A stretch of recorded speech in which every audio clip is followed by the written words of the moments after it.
Good morning mga mi! So, heto na naman po si Coracha sa discarding sideline habang nakatambay sa bahay. So, sa halagang 2,500 pesos, pwede ka nang magpa-rebranding ng ribbon tail, 70 pieces, assorted colors at iba customize din ang etiketa or logo.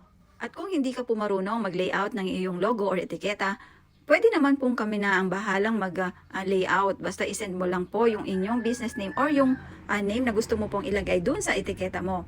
Dalawang klase po ang ribbon tail, isang scrunchie tie at isang barrette clip. 12 inches po ang haba ng ating ribbon tail at gumagamit po ako ng 8 cm na barrette clip at medium size na scrunchie tie. Pero depende pa rin po sa kung ano po yung gusto ng buyer or ng customer. Kung ano po yung pipiliin nila, kung lahat po is barrette clip or lahat po is scrunchie tie. Depende po sa inyo. Meron din po akong isinasamang mga assorted na ribbon tail, kagaya po ng nasa video. Kaya lang po, limited lang po yung mga prints na ito. Dahil nga po, nabibili ko ang mga tela ko per kilo. So, hindi po laging ganito po yung tela na nakukuha ko. Paiba-iba po.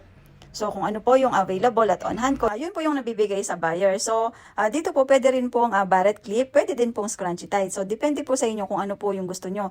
Pwede pong lahat is satin silk yung tela. Pwede rin naman pong lahat po is printed. Pero sa printed nga po, limited lang po yung pwede kong maibigay. At maraming salamat nga po sa iyo, Ma'am Precious Marie ng San Jose del Monte, Bulacan, sa pag-order po ng rebranding ng ribbon tail.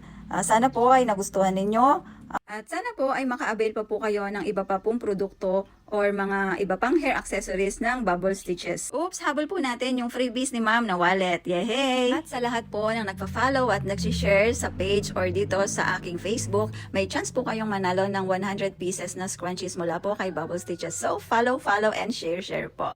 Dakala, salamat po!